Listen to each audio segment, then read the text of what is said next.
Hello, everybody. Welcome to the Step Up Women in Physics lesson webinar brought to you by APS and the Step Up Project.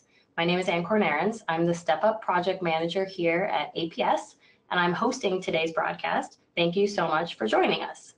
Today's presentation will be led by Colleen Epler-Ruths, a Step Up ambassador. After Colleen finishes her presentation, there will be a question and answer period. However, you can ask questions at any time during the webinar. I'll collect them and I'll ask them to Colleen at the end. So to ask a question, go to your GoToWebinar little panel, and there's a box that says questions, and you just type them in there. We'll try to address every question, but we apologize if we don't get to all of them.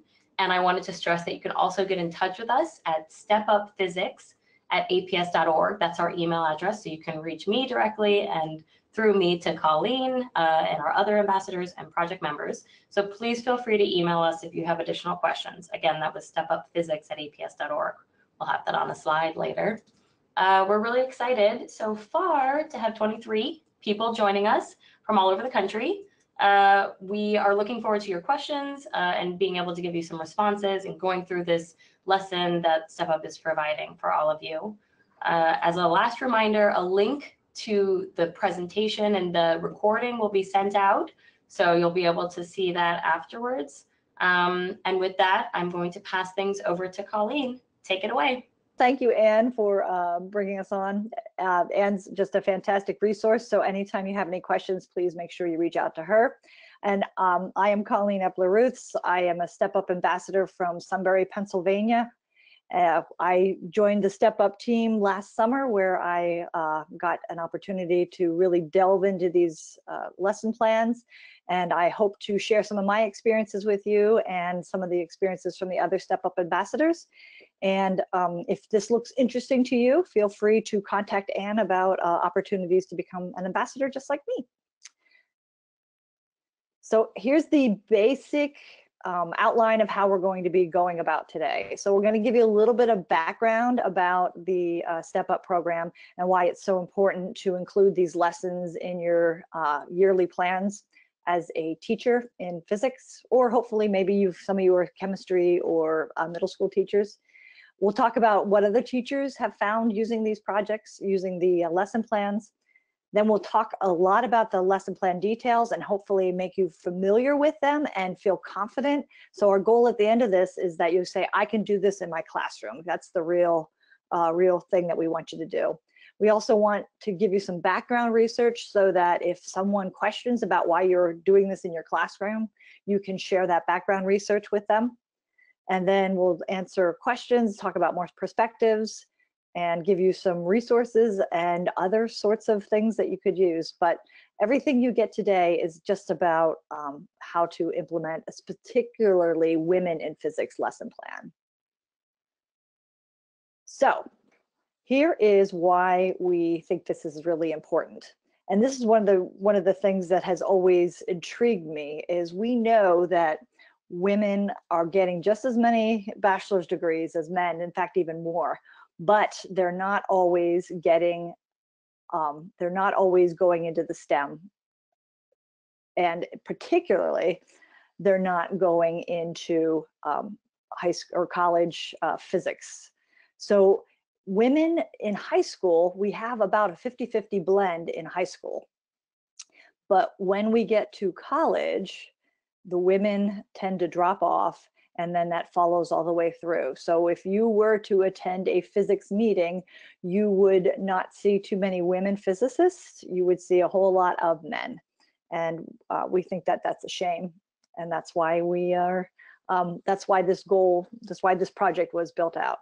So our goal is to increase the number of women that are becoming physicists. And if each one of you, by implementing these lessons, encourages one girl to think about being an undergraduate degree in physics, you can make a big change in what the landscape of physics looks like. So I hope you're excited about that prospect. So Step Up is basically 3 steps to help women and help you teach women that it's okay to be a physicist. The first thing is examining how you, let me see what we got here. So So the first thing is examining how you, your everyday actions in the classroom. And there's a questionnaire for you to talk about. And along with those everyday actions, we can provide for you a poster that also you can put in your classroom. Most of you should have gotten one of these because you are hopefully somehow listed as a physics teacher to someone. If, however, you have not, you can reach out to Anne and she can share one of these posters for your classroom. So that's the everyday actions. Then there's a career in physics lesson plan, which is a fabulous set, a one-day lesson plan that gets kids interested in physics just as a career and what you can do with a physics degree. It also talks about how important it is to how good it helps students be other people, like become lawyers and become doctors if they have an undergraduate degree in physics. So it's good for the girls and the guys as well. And then the women, today we're going to focus on the women in physics lesson plans and share with you how that all works. Oops, I'm always surprised. So teachers that have used the lessons, and this is particularly, this lesson that we're talking about today is the women in physics. So quotes from teachers are things like they say, "We're the only way women are going to realize the opportunities that are available to them." "I was nervous about it," meaning teaching this lesson, "but I realized how much students get out of it." All right, maybe some of you out here can identify with this. I'm a white guy and these things are not the things I experience, but it doesn't mean they aren't things that are important to talk about. And it's important to understand what society thinks about physics and whether these beliefs are valid. So all of these are things that teachers have said using the lesson plans. The one thing I had said to me was a young lady said, "I never had anyone talk about this before to me." So these are sometimes the first time that they hear these sorts of ideas, and it's just well done.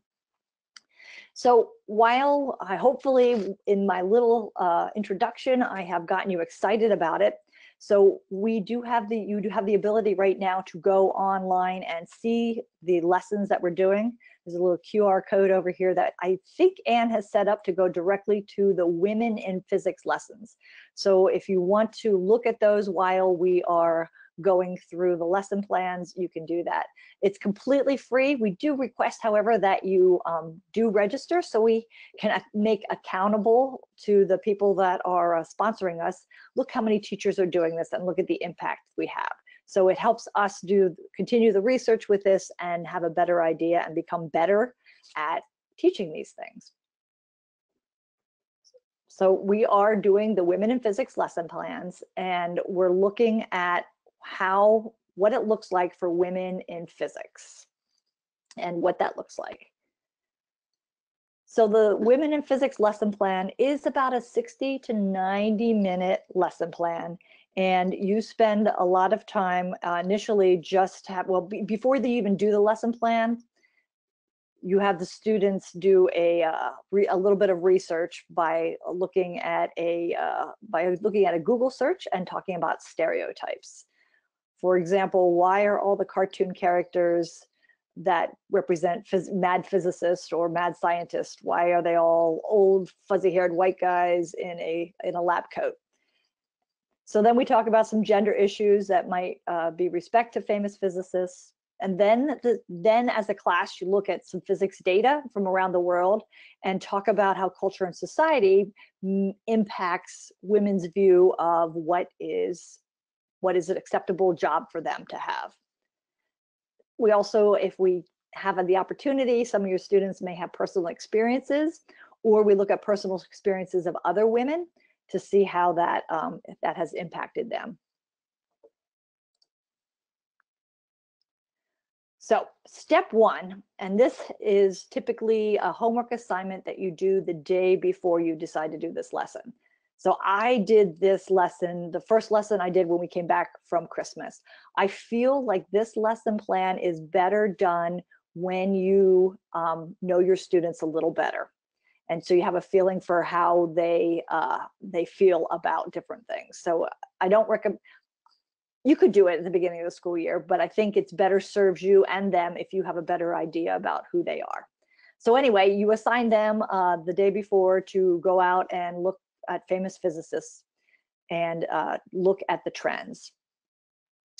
And so if any of you have your phones available, if you want to just go ahead and do that, if you type in famous physicist on Google, this tends to be what you see. So take a few minutes, and what do you notice? And maybe this is why cartoon characters look like this, because this is what we think about when we see famous physicists. So once we've talked about that, and the students, then we make some trends. So let me just go back a step. So what I'll do is I'll have the students look at this, and we'll write down what we notice on the board. And the kids will notice things like they have white hair, they're all dead, you know, and inevitably someone will say, well, they're all white. And then we say, well, that's what we think about when we talk about famous physicists. But not every famous physicist is an old dead guy.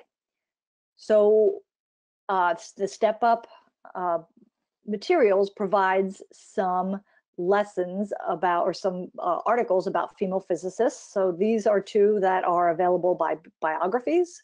And so there's links to send them to that. And then the Step Up program also has some other physicists that we would have looked at before in some of the in the previous lesson. And it's kind of interesting because my students just did this one, and they looked at it and they're like, oh, I looked at her before. And so they look again, and they talk about, and they're to look at what these women might have had to go through to become physicists. Not that it was all bad, it's just that they might have had some issues or some interesting things that came through. I also have a local woman at our local university close to me is Susquehanna University. There's a woman physicist there. She's from Pakistan. And my story, I always tell my students is that she once told me when she was an undergraduate studying physics in Pakistan, someone said to her, don't you feel bad taking the spot from a boy? And so those are some of the same kind of things that women might experience as they're becoming physicists. So we have done a Google search and saw what society thinks it looks like. And then we actually say, well, there are some women that are physicists. So then we talk about why is it the way it is, and why do we think that girls don't want to be physicists as much? And we talk about culture and society. This is the part where you will then pull up the poster that you have already posted in your room, maybe at the beginning of the year, and we go about it again, because it's a point where some of this conversation might get a little personal and uncomfortable. So the poster says these sorts of things on it. Number one is to share time equally. So it's really important that everyone realizes that sometimes there's people that talk a lot, and sometimes there's people that talk a little. And as Ben Franklin said, you never learn anything when you're talking. So you have to make sure that you're sharing your time together. It's okay to have different opinions, and that value that difference, because it makes each of us think in a different way, and that's just really fantastic, because then we have an opportunity to grow in size. If you're going to make a statement, make sure you have evidence. Like, they say blah, blah, blah. Who is they? And what evidence behind what they say? What sort of evidence is behind that? That's my favorite tool to use when people say something like that. What's your evidence? Now, you also at the same time have to make sure that everyone feels safe, because sometimes it doesn't feel good to, you don't want to make people think that that we're kind of coming down on them, so they shouldn't feel bad about that. But so even though you should feel safe, it's okay to feel uncomfortable, because this is a weird topic to talk about. And then you have to just make sure that you own your impact. So all of those ideas are located on the poster that you would already have. So you can just reference that poster, and this is really important to make sure that everybody knows that it's okay to feel awkward, but it's also okay, but it's really important to feel safe. And there's the poster, again, saying that. So you have that conversation with it, and you can have your conversation with that in the beginning of the school year as well as the day that you do this lesson. And this one of our people that working with us has one in the House of Representatives, because I think it can go anywhere. It doesn't just have to be in the science classroom. Okay, so now Anne is going to have a poll set up for us. So our question for you is this, but let me explain what we're doing. So right now I'm presenting some of the excerpts that you will see from the PowerPoint that we show that you are going to go through the students with. It's real nice. This part of the lesson is a PowerPoint when you're doing it in your classroom. So you just go through the PowerPoint and it just, helps you with the discussion questions and everything like that. So at this point, Anne's going to open up the poll, I think.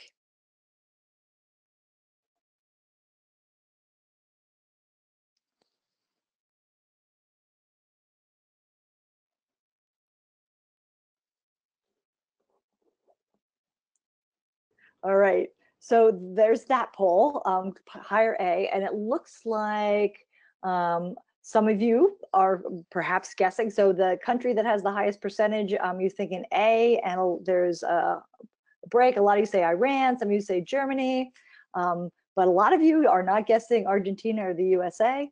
So that's kind of interesting. All right, and now there's the second part to this. Which one country has the lowest percentage? So back to the poll.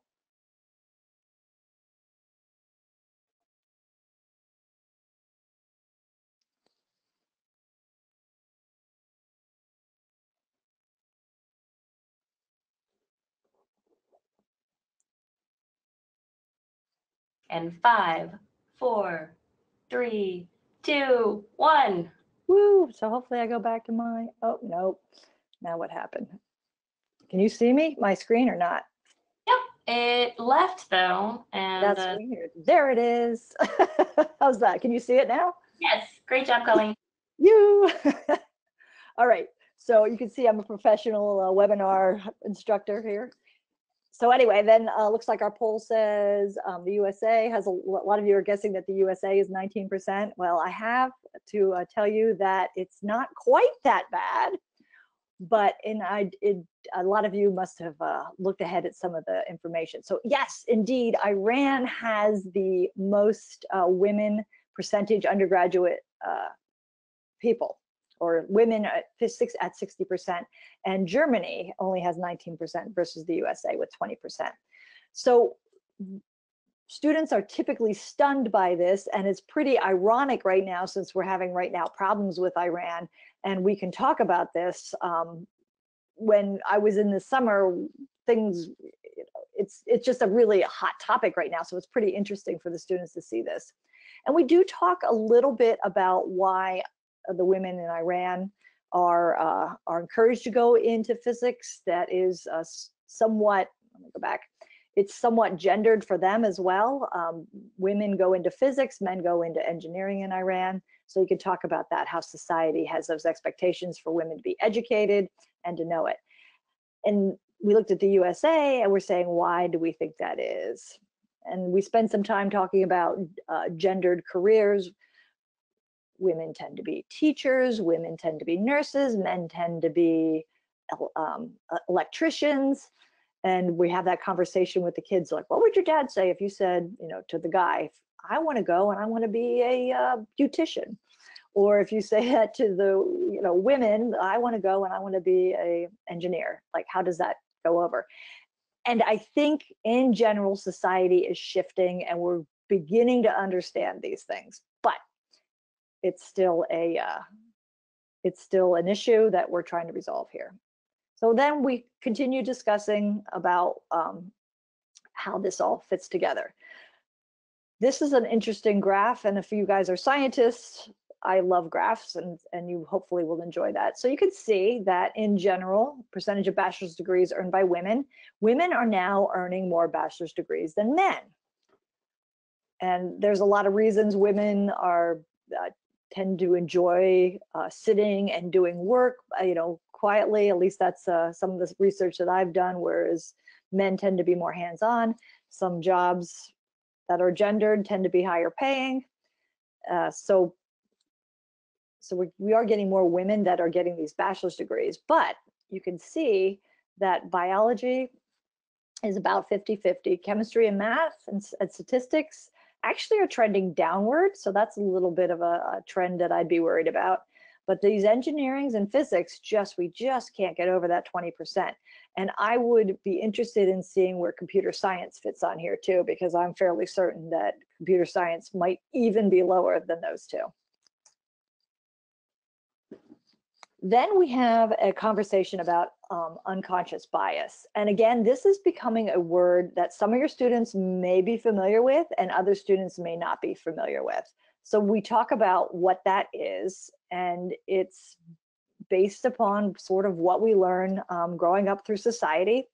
And it's not listed on this PowerPoint, but Harvard has a fantastic, if you just Google unconscious bias Harvard test, you could take a test to see whether or not you have some unconscious biasness about gender, race, like sciences. They've got a whole list of different sorts of things that you can see if you've got some unconscious bias. And it's basically how your brain associates things together. And you'll spend some time talking with your kids about that. It's a really interesting lesson, and you'll get some really fascinating conversations with the kids because they don't really understand it or may have never heard about it before. And then you start to think about your own. My favorite, what I talk about here is if you see a big guy with a hood on, everybody goes, freaked out, I'm scared. This is a big, scary guy. When it's probably somebody's dad who's cold. And in reality, for almost everybody, but we have an unconscious bias for people with their hood up, and that's an example that most of the kids can identify with. And then we talk about how this emerges, and I show some research that talks about little girls when they're 6 years old, they think that boys are really, really smart and that girls aren't really, really smart. And we talk about why does that happen? Is it in the cartoons? What happens on TV? Even though Barbie tries to have girls being really, really smart, although there's all sorts of Barbies that have come out that are doing things like engineering and veterinary work. There's still some of that going on. And then you kind of talk about those things, and we talk about, again, the gendered careers. Why are women better represented in some fields over others? What happens? We talk about women having children and how that used to be something that everybody expected the woman to stay home with the children, how that is changing, but it still generally falls on the women. We talk about grades, and are physics grades different in high school or college? There is a bit of research that comes out in the slides that talks about boys thinking that boys get better grades, even though they're the same in general between them. Men still think that they do better and they'd rather have a male partner in labs or things like that. And then we talk about exam bias. And one of my favorite examples of this is in Pennsylvania, we have a science keystone test. And I was helping a student who was from Mexico study for this test. One of the questions came up about white-tailed deer. Now, this student was from Mexico, and they don't have white-tailed deer in Mexico. He's only been here 6 months. He would have never seen a white-tailed deer. And how would you expect a student to be successful at that? So that's an example of an exam bias. And then we talk about what are some things that perhaps we think about in physics that might be biased, perhaps doing all of our examples using sports as an example, or talking about how an engine works when nobody knows how an engine works. And those are some things that maybe We think as teachers that everybody knows, and probably not everybody does know. And it's called the curse of knowledge. So each of us as a teacher have to examine what we think our kids know, and if it's possible that boys might know something different than girls do. Then there is the possibility of personal stories, students that have talked about things. One of our ambassadors made a poll that they asked the kids, an anonymous poll that they used using Google Forms. And they said, have you ever experienced like a gender disparity in one of your classes? And it was interesting because sometimes the boys would report that the teacher said, oh, the girls always do better on this test. And sometimes the girls would report something else. So it does go both ways. And when students become aware of that, then you see it more often. And so this is it's really exciting, because I don't know what high school class would ever teach this. If your students take a sociology class, perhaps, but I don't know how many high schools teach sociology. So I don't know where this would come up anywhere else if you're not teaching it in your classroom. Finally, at the end, and this is a really important part, because the closures are super important to actually making changes. And the closure lesson in the other one about careers in physics is really important, because in that one we ask the students to imagine themselves what they would look like if they had a physics undergraduate degree. And in the closure in this one is the students saying, what can I do differently to support diversity in physics, and propose some strategies. And you can do that as a whole class discussion. You can do it as a online discussion. And so answering those two questions, what can be done to support diversity, and what can you do?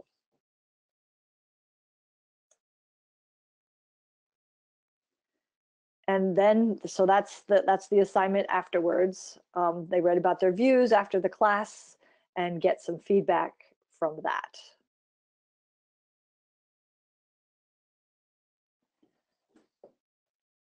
So I recently did this in my classroom, and there are some things that I would like to say, or just some things. We'll go over these questions and I'll kind of talk about what they all mean. So the first one is, so what did work well in your classroom? What really worked well was going over that poster ahead of time. And before I even did this class, we have a general, I have a classroom, I'm a modeler, physics modeler. So we do a lot of things already with whiteboards and presenting and talking in class. So there's a real camaraderie in the classroom. So I think students feel really comfortable talking about these kind of things, because this is a different subject than they normally would have talked about. And so it's really good to have a classroom set up initially where they have a place to where they feel like their voices are important. Again, it's difficult. I am fortunate because I am a woman in physics, so I can talk about these experiences that I've had. Not that I had too many. I personally never felt, I was too dumb to realize that there might have been some biases going on around me, or I was oblivious to it.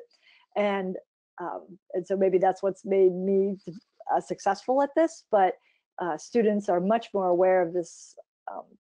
So if you don't have those experiences, that might be a difficult thing, but that doesn't mean you can't understand them. And then the last question is, what can we do to support? And that means the Step Up team. So what can Step Up do? They are so good. And so we have the Step Up program. Besides me as an ambassador, there are, and Anne will tell me if I'm wrong, about 50 other ambassadors around the United States.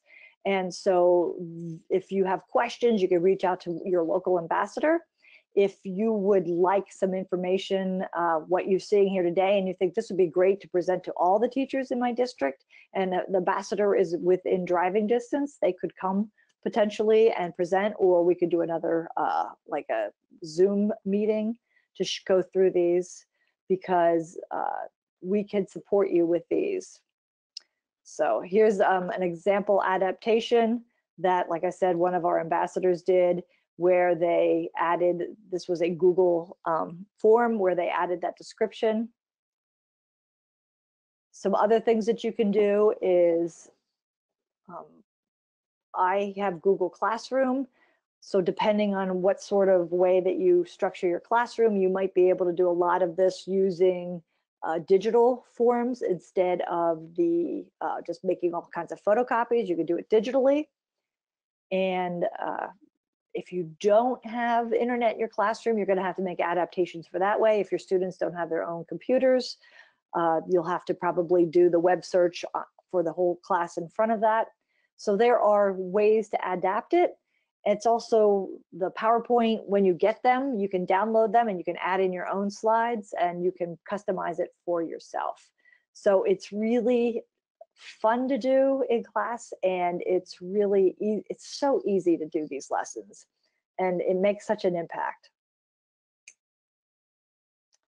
So here's the impact. One of the things that we see is that female students are considered more and more, after doing this, they said, I never considered doing physics as a major. And now all of a sudden they get that opportunity. One of the girls, again, that we did this, when I did the lesson about careers in physics, they were like, no one ever said this to me before. She was so excited about the possibilities with a physics career. And even though we get more women thinking about it, it's also good for the guys, because the guys realize that physics is also a really cool career, and maybe we'll get some more physicists out of it both ways. So some other things that are important to know: the lessons take about 60 to 90 minutes. So if you're like me, I am not in a block schedule. So my classes are about 41 to 45 minutes long. So you'll have to kind of look at it and break it out. Maybe you're going to start the initial part of it the day before and then go through it, or you start the whole thing and then you give yourself the first 15 minutes of the next period to do it, because it's very hard to get it all done in a less than 60 minutes. So you need to budget that. There is no cost for this. You can go and download it. If you haven't done so, I'd do it right now and just pick time to put it in. In fact, I have sticky notes in my, I still use a grade book, like a paper planner, and I have sticky notes in there that I put in at the beginning of the year to remind me to insert these lessons, because it's really hard. You're here today, you're listening to me, you're like, yes, I'm going to do this. And then you go tomorrow and it's gone. So if you make yourself 2 sticky notes right now, one that says careers in physics and one that says women in physics, and you just stick them in your book to remind you where you want to do it, and then you can sort of move it around. Oh, well, I can't do it this week, I'm going to move it to next week, but you don't forget to do it. So that's a little take-home thing that I would do. It is aligned to NGSS, so if you have administrators wondering why you're doing it, you can point to that. And you can use it at any level. We really are honing in on high school physics classes, but chemistry classes can do it. We think you can modify it pretty well to use with middle school girls and guys, middle school classes, and even some of the younger classes. Maybe I know in Pennsylvania there's a real push for career education and thinking about what careers you want. And so some parts of this can be used, especially the careers in physics, can be used even maybe at elementary school, scaled back, but to understand that. So now, when do you want to use these? So my personal recommendation would be definitely this: after you've established a classroom community, and when it becomes interesting, something that might be good. So for me, I found the careers in physics I did in the first month of the school year. Maybe there's a pep rally coming up and you know you're going to have a shortened period at some day, or you know that there's student class meetings or something. So sometimes you know that there might be a disruption coming up, and this is a good place to pop it in. But do it in the beginning of the year when kids are starting to think about classes for next year, and some of you are juniors and seniors, so they're thinking about college applications, and that's where you'd want to put that career one in. As far as the women in physics, I put it further into the year when you really get to know your kids a little better, and just have that feel more comfortable knowing what they're like. Mm-hmm.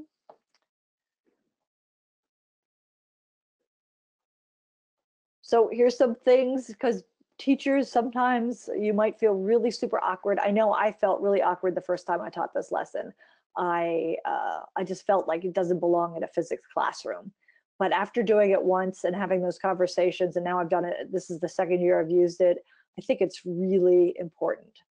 So, and I think some of these quotes I've already said there. It's really important to understand how society looks at physics, and then examine, always question everything. And I think that's an important thing. So we don't want to make judgments on these kids. So share this information with them, because you might really change someone's mind about where they're going to go. So this teacher, he's one of our Step Up ambassadors from Ohio. He did this lesson, and she was going for an internship opportunity, and she basically said that she really appreciated having him be so understanding, and how physics really helped her become, grow as a person. And she had previously been told, and who says this, that girls aren't good at math? And she was very thankful for him to helping her think about doing that. So if we don't say something, who will? Other teachers say they're real fans of it. The activities are really good. There's talking points, so you don't have to feel like you're making it up. You've got all sorts of data behind all of the slides. It tells you if the kids challenge you on it, you're like, hey, here's the scientific evidence behind it. And lovely, it was really fantastic to share those Harvard ones about the unintended biases. Okay, so going back through the Step Up program and what you will do differently in your classroom if you choose to use these. Again, the career in physics lesson, oops, there we go. The career in physics lesson is what you would do in the beginning of the year. There was a previous webinar about that, and you can go back and see that. There's probably, maybe Ann could even share a link to that one. So if you've missed that webinar, you can see that one. The Women in Physics lesson plan. But before you even start either of these lesson plans, you need to think about the everyday actions that you go in your classroom.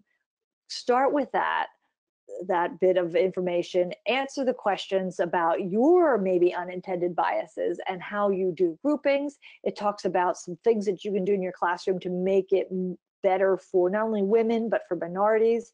Make it a place that everyone feels like they can be successful in it. And this poster, if you don't have it, make sure you ask for it, because those 4 components, the everyday actions, which isn't a lesson plan, it's just how you work your day, and these 2 lessons make a huge difference in what's happening. So the physics lesson talks about careers, helps societal problems, helps students assess their own values about why they would want to do that. And they ask 2 questions. They're asked what they want from their career, and if they want, what they want from, I forget. Oh, that's terrible. They asked them the 2 questions, and then it's on a grid, and they put them together, and then they look at professionals with physics degrees. Why'd that happen? There we go. There's the grid anyway. So, and then oh, that's a self-reflection. So that's everyday actions. My apologies. And and then they look at physics professions, and then they envision themselves. So that's a really great lesson to do at the beginning of the year.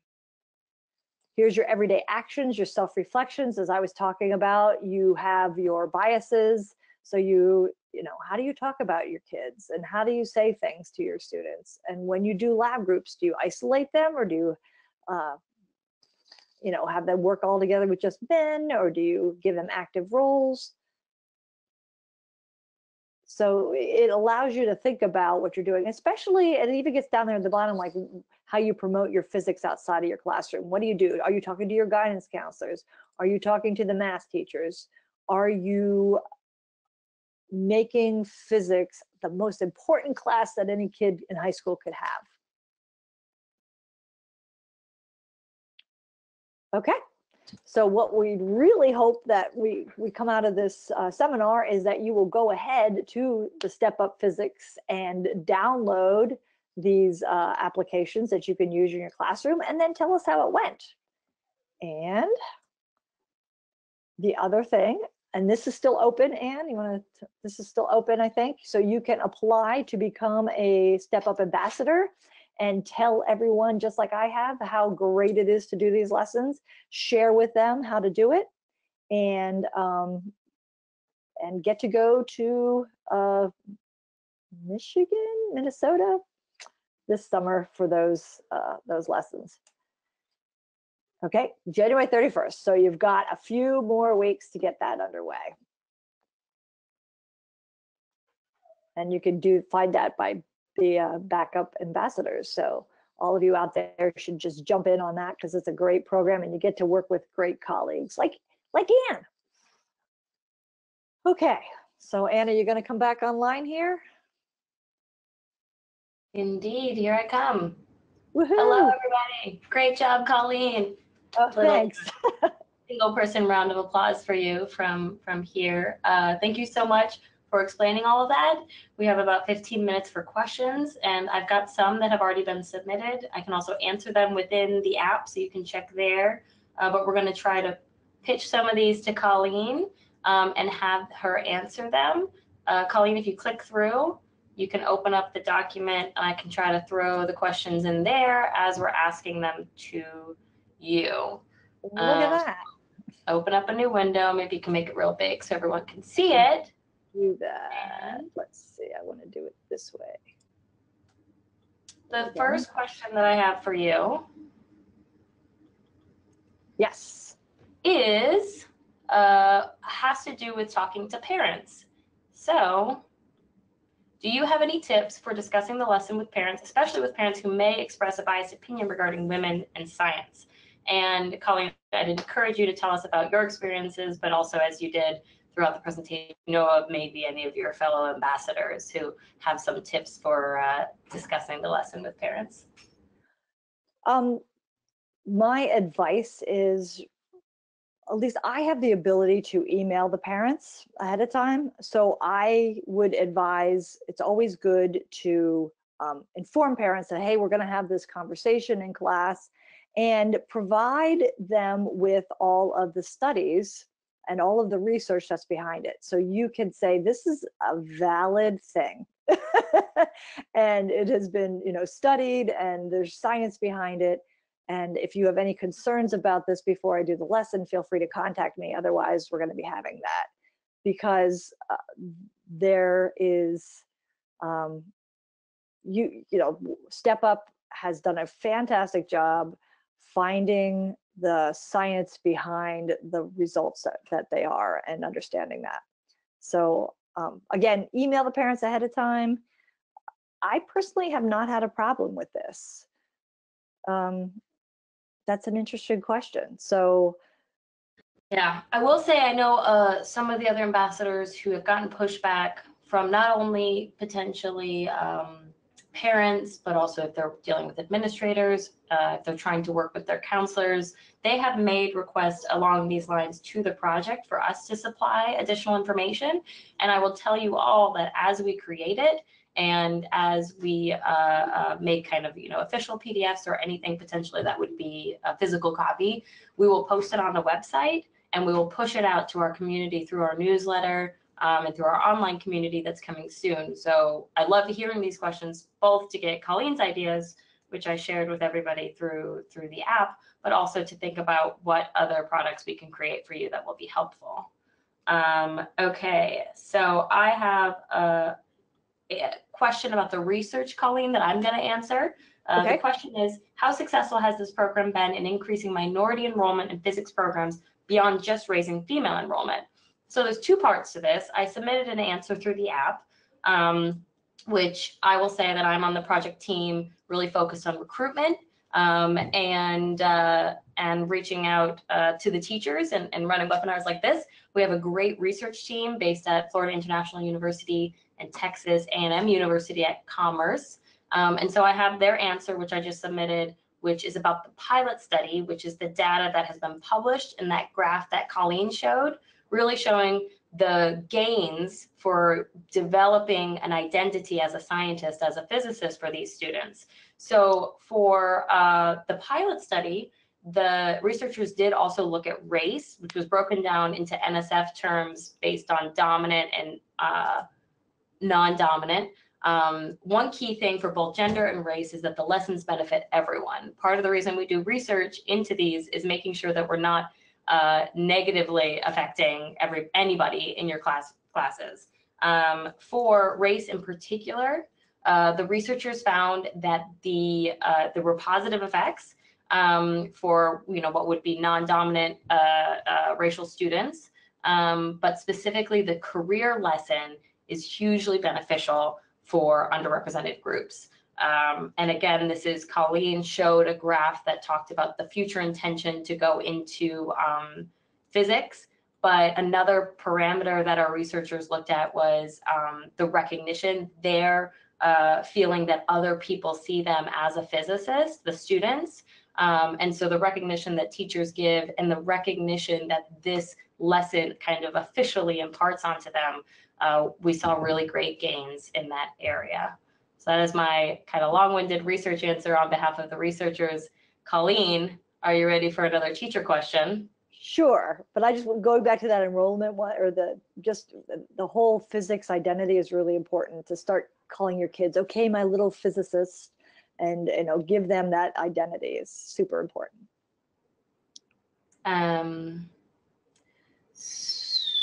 Excellent. I'm gonna pull up another question for you.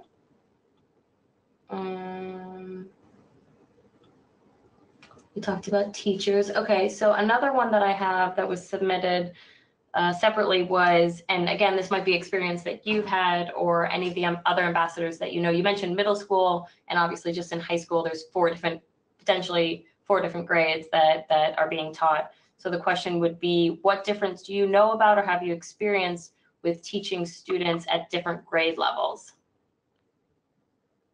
Okay, so again, I'll give you Pennsylvania information. Pennsylvania's made this big, important strive to teach biology to everyone. And that's where the biology test comes in. So consequently, I've had students that have passed the biology keystone test in 8th grade and have come into physics as a 9th grader. And then I have students that have not done so well in the biology, and I'm lucky to get them as seniors. So it's very common for me to have a wide swath of students. I do not do physics first in 9th grade, which is a trend that is picking up in some places. So teaching students at different grade levels. So this year, my AP physics class, I've got a girl that's a senior, and she's the one that was so excited about physics. She's actually probably gonna do engineering, but that's okay. I think that's a win as well. So she's talking about the engineering and physics, and then another girl in that same class who is in 10th grade said, oh, physics. So we'll see what happens with my 10th grader as to whether or not that goes through. But my senior, she's heading for physics, so physics engineering. So I guess it's only the second year I've taught it this way, so we'll see what kind of impact it makes. I guess I don't have a long scope of answer for that other than what I see today. Right, and that example of ninth graders, I do know the ambassadors who have experienced teaching this lesson the way you did in this webinar, teaching middle school teachers about it for them to take on to their students, talked about some of the adaptations that they had to make. And we studied it only in the high school context, so our research is really based on that. But I do think that there are opportunities, because we're kind of still in the early stages of the project, for people to explore. And of course, always let us know how it goes. Colleen, I've got another question for you. Okay.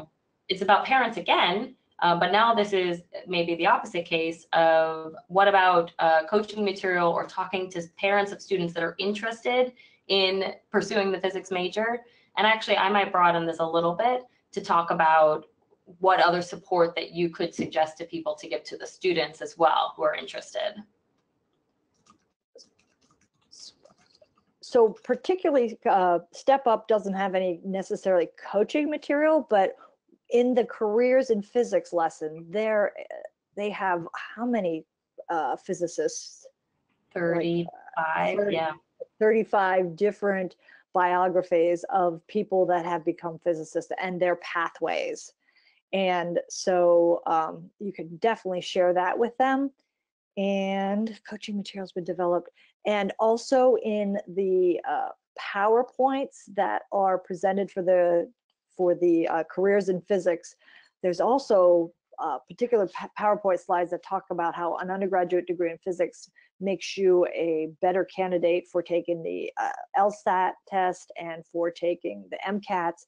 And so if you're interested in becoming a lawyer or a medical doctor, you'd be better off becoming a physicist.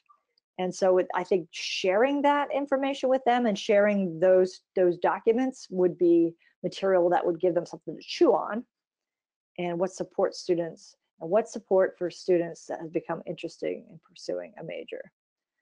And so it's always so hard. I feel like I'm in a lucky position to some extent as at the high school, because not only do I teach physics, but I'm also the enrichment teacher. So I get to take on a little bit of that counseling job with kids.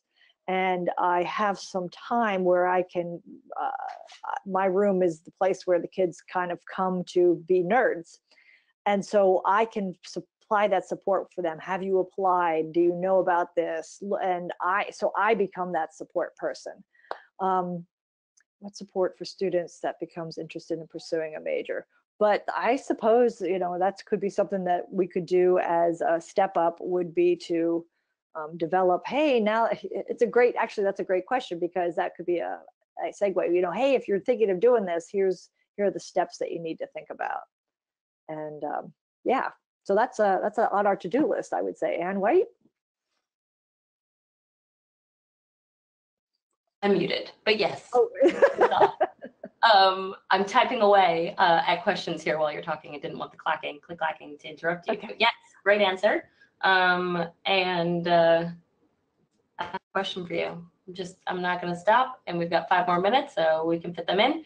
The next question is, what has been your experience? And I actually think you mentioned something as we were going through the slides about, that quote of the student who had been told that girls can't do math.